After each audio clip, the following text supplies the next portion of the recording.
Hi everybody, welcome to another TiT Podcast Pattaya. Today I have a lovely chap with me by the name of Graham. Now people that saw me and him together was another podcast with Des in Everything Pattaya. And after the podcast that we had, we start talking and then I realized that this guy was in Russia, Dubai, then came to Pattaya and an extensive life story. So I said to myself, let's put him on, let him tell his story. Very interesting and entertaining. So maybe you can introduce yourself, name, nationality, how long have you lived here in Pattaya? My name is Graham. I'm the owner of the Hunny Lounge Bar in Pattaya. I've lived here in Pattaya for 7 years. I'm British. All right. Mixed nationality, English, Dutch, Scottish, Irish. So I apologize already. You have two non-native English speakers here, so... Of course, I'm a Scouser. We're not English, we are Scouse. I can't even understand you. So, your story starts actually in 1974. Yeah. I started as a chemist. Okay. Yeah, and just a small laboratory back home. It was a stepping stone to everything that led up. How old were you then? I was 21. 21, now 21. you're 71. All right. Yeah. Now I can see in the teleprompter you have, 5 years Dubai, UAE, Saudi Arabia, 5 years in Russia, Ukraine, what else? Retail shop. Tell us with the teleprompter your story. What happened? Well, I gradually got more qualified and better experience as a chemist, and recessions happened. The oil refinery I worked on, it was closed. Had to look for another job. The company were very good. This was in UK? England, in the England. UK. Okay. This job came up from Mexico. Mexico. Quetzalcoatlus Bay, believe it or not. I dreamed of, but I didn't get it. My friend got it. Good luck to him. That's another story. But I got a phone call a week later. Sorry you didn't get the Mexico job, old chap, but we've got a place for you in Pittsburgh, United States. Do you fancy it? Well, I just felt like throwing my hand down a telephone line. Go, yes. I took this job. So this is when you still were 21?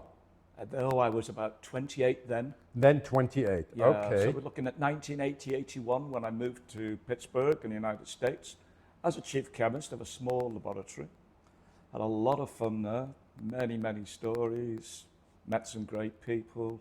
Only had 2 years there, but that was a stepping stone to me moving onwards to Dubai. So how long did you spend in Pittsburgh? In Pittsburgh, I was there for about 2 years. 2 years. I met some people, I did some stuff. Okay. A couple of stories.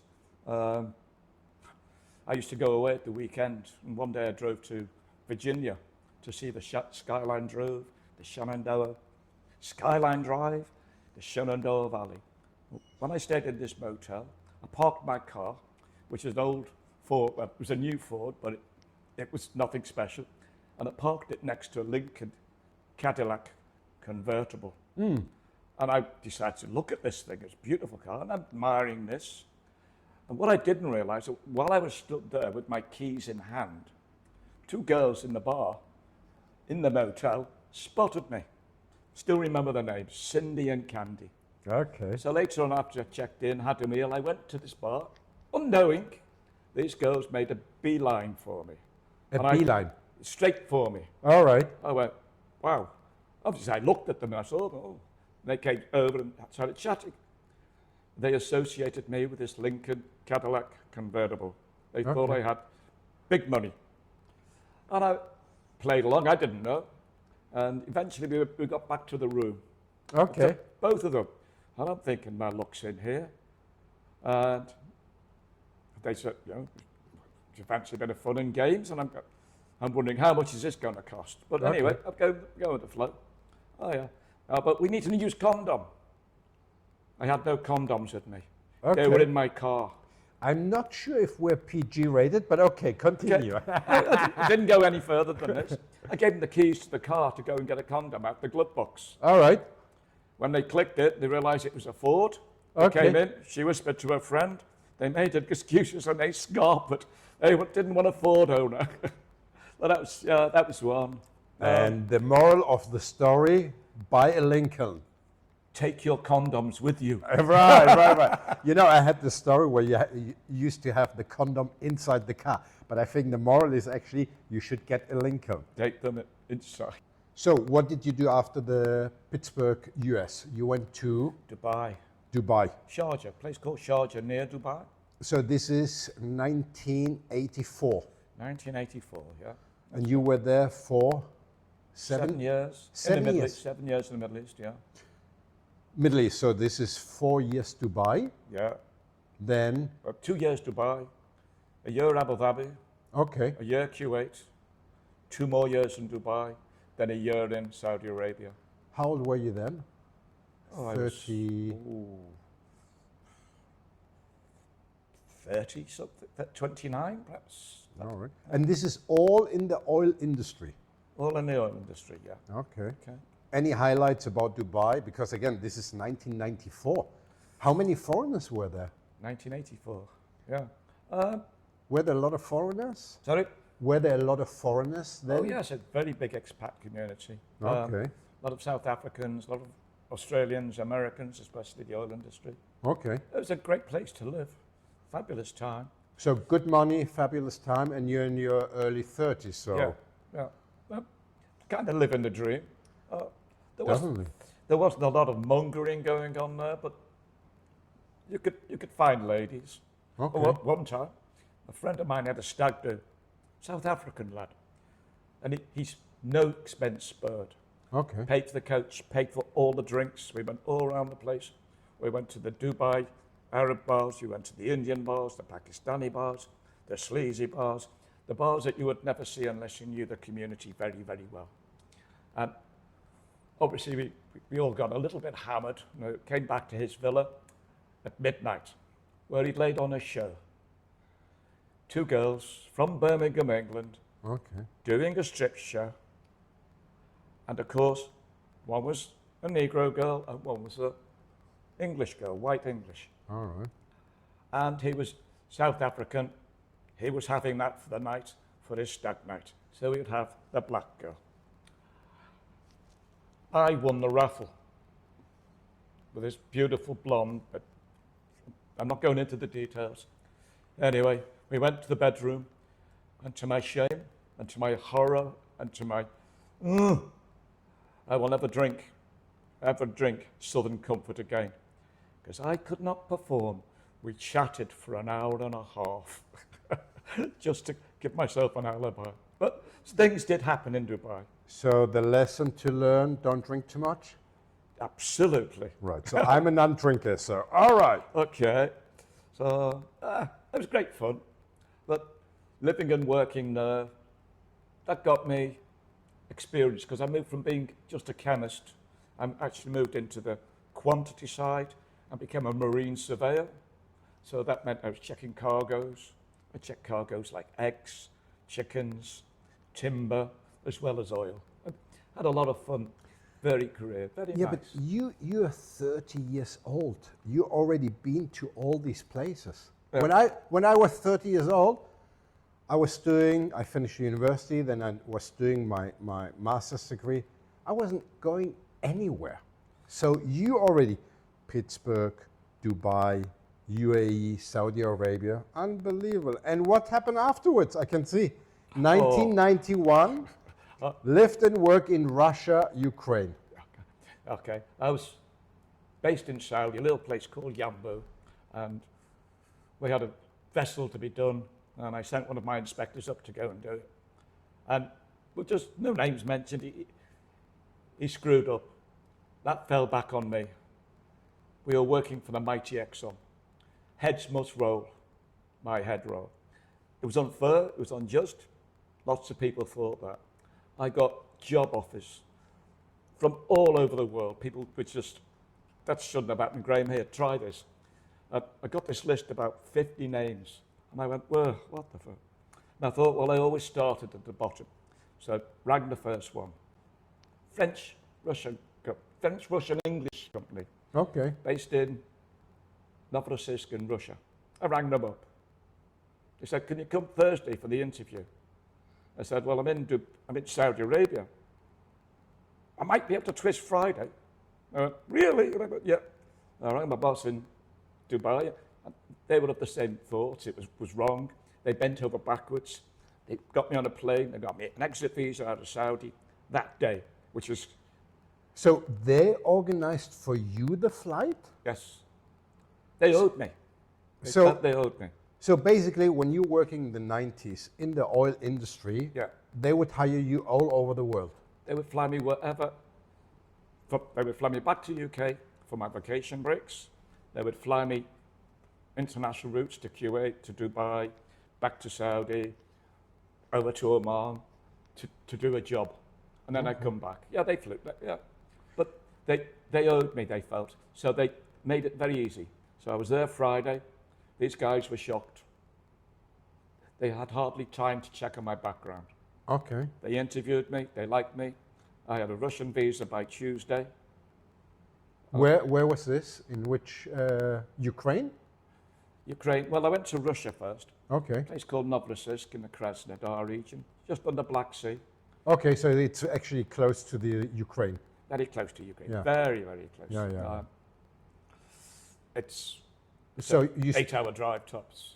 right. So you spent your next 5 years in the Ukraine? Well, 2 years in Russia, 3 years in Ukraine. Right, but again, the border next to each other. They were still the same. They were still Right. USSR. Yeah. It had only just, the Iron Curtain had only just broken. So Right. it was, So this was 91 to 96. yeah. Right. So tell me something. You were then 30 to 35. I was knocking on 38 when I first went to Russia. Okay. So you made a ton of money. And I spent a ton of money. no. Knowing you, I know. By the end of the day, where's the money? I'm doing very well. I had a great time. Any good stories about Ukraine? How did you like Ukraine or Russia back then? Okay. I remember I was once in, where was this? I think Budapest.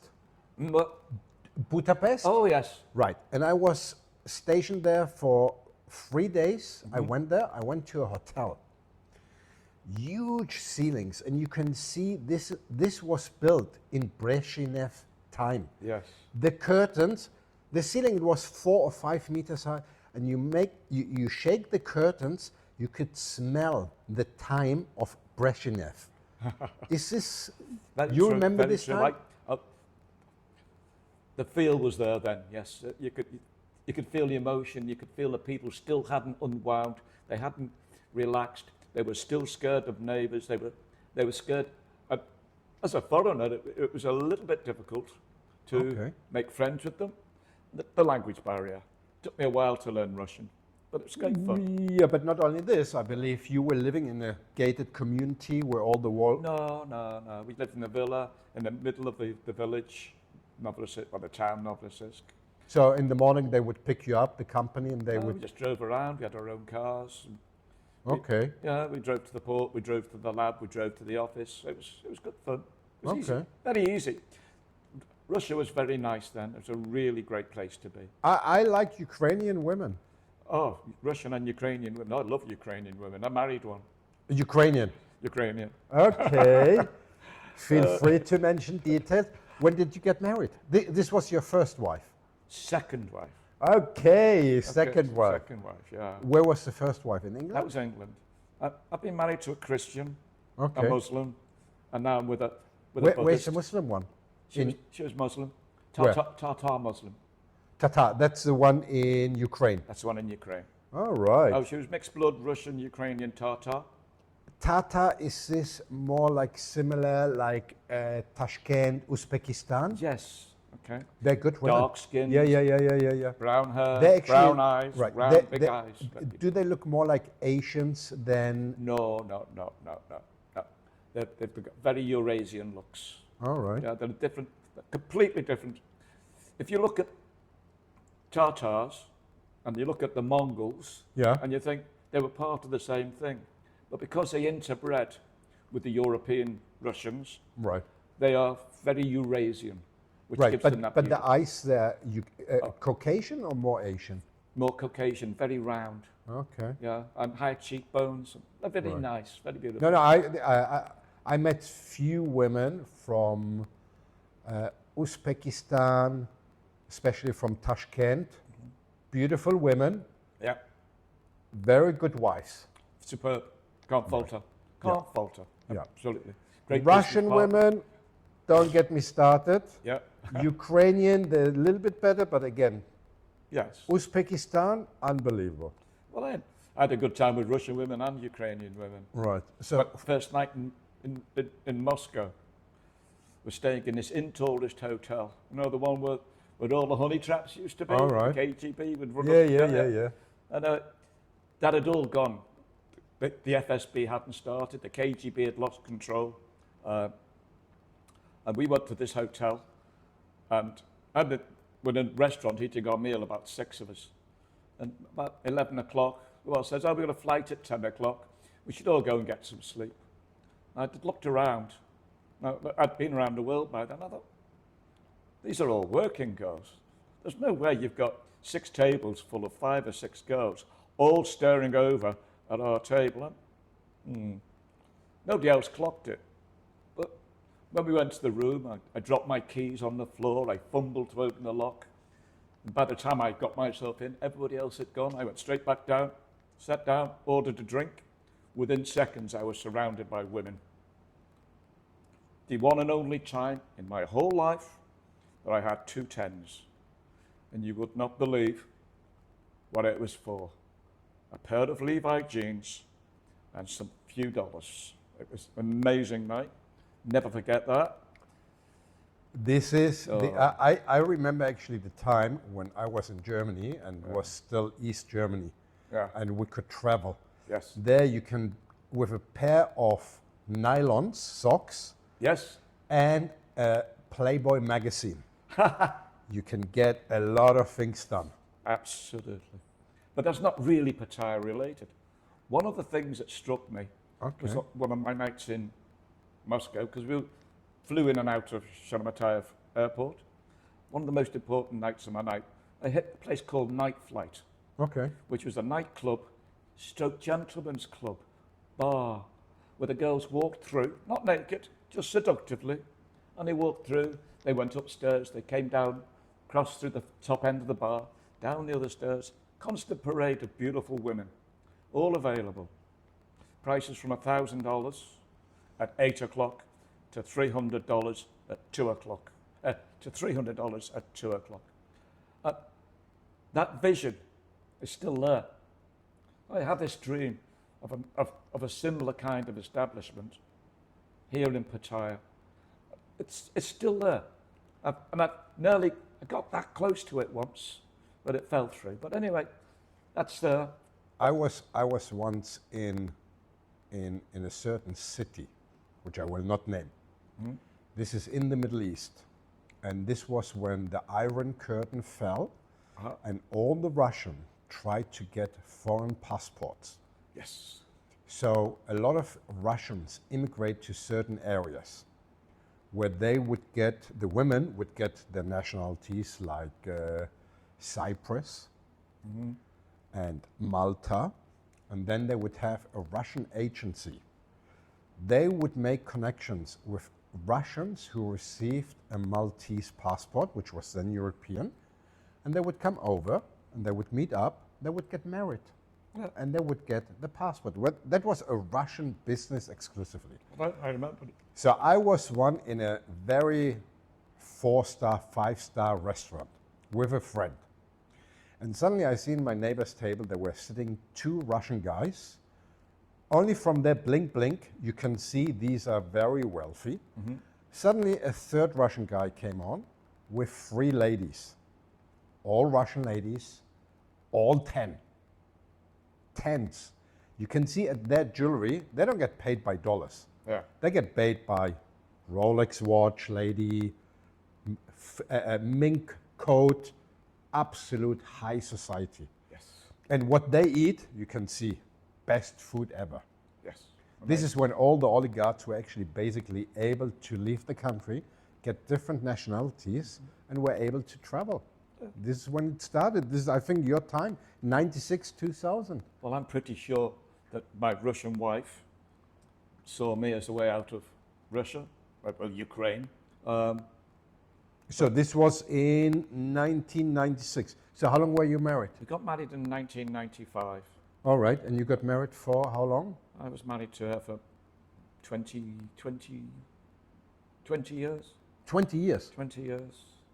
Okay, so after Russia, you went back to UK. Back to the UK, yeah. And you took her to the UK. I took her to the UK. All right. I was on holiday, but what happened was that the company got bought out while I was on an extended leave break. Company got bought out by a competitor. Bought out, or somebody signed over the... An offer they could not refuse. That's what I A would say. very generous offer, by the way. All right. Okay. There's a story to that too. One of the owners of the business that sold, he went and bought vineyards in Sochi, also in Russia. Okay. And he bought him on the sunny side of the mountains, obviously. And then along came the Winter Olympics, and they needed hotels to be built. And they offered him very silly money for his vineyards. And I do believe he reaped in over 20 million US All right. for his initial investment of $1 million in the first company. So he did very nicely out of that. Right. That's a nice little story. Success story in Russia. Still the honorary consul of southern Russia as it stands. Yeah, but this $20 million 25 years ago. Think of it. Yeah. Think of it. This Big is money, yeah. big money, big money, yeah. big money. So, yeah, Mr. Putin wasn't scared to spend money to do what he wanted to build. Fair enough. So you went to the UK with your Yes, Russian wife. I went to Ukraine. I became the country manager based in Odessa. I met this young lady, had a great time. We stayed together. But when I took her back to UK, the company just got sold. There was no, because it was a competitor, there was no jobs for us. They just wanted the name of the business. Okay. So they wanted us out. We were a thorn in their side. So off we went. Anyway, so I started a new career selling selling cosmetics of all things. So you left the oil industry completely and went to the Completely. retail. Never looked back. Never went there. So how old were you then? This is now 1996? 43. All right, so now we're in 1996. Yeah, 43 then. All right, 43. So you were in the UK. Yeah. How long were you there? Basically till 2013. 2013. Yeah. I only went on holidays and we had good holidays. We had a good lifestyle. We had a great business. Nice house. I owned a Jaguar, a Triumph Stag, a Volvo. I had a good lifestyle. Really Okay. good, yeah. Okay. And, And then, she built that for me with me. She built that little empire. I'd give it a third use. Then, late on in the marriage, I think she got dissatisfied for some reason. And she did me, how can I put it, a disservice. Okay. how old was she then? How old was she? She was 26 when I married her. So, 15 years younger. right, so when she did you the service, Yeah. this was, then she was, 18 years later. so then she was already 43 years old. Oh, a bit older than that, I think. 45? Yeah. Okay. Okay. But the Tatars, because of the Asian background, they got this very, very similar sense of karma in life, and they do balance. Okay. Yeah, so if they've done something wrong, they think they're doing something good, balances it out. So she did me this disservice, and she thought, you know what, Graham, I've wronged you. She didn't tell me. Why don't you go to Bangkok for your 60th birthday? And that was the catalyst. That brought me to Thailand. I had only had 10 days, but I was on my own, thrown at deep end. The two guys that were supposed to go, one didn't make it to the airport, his wife stopped him. The other one got sick, and he didn't go either. I ended up my own. great fun. Really This interesting. was 2013. 13. First time Bangkok? First time in Bangkok. Okay. Okay. So, first of all, I would like to say, now this is episode 1, because it's a long conversation. We will have an episode 2, which will be next week. So next week we will have the episode 2, and I hope you enjoyed, and see you all in the next video. Cheers, guys.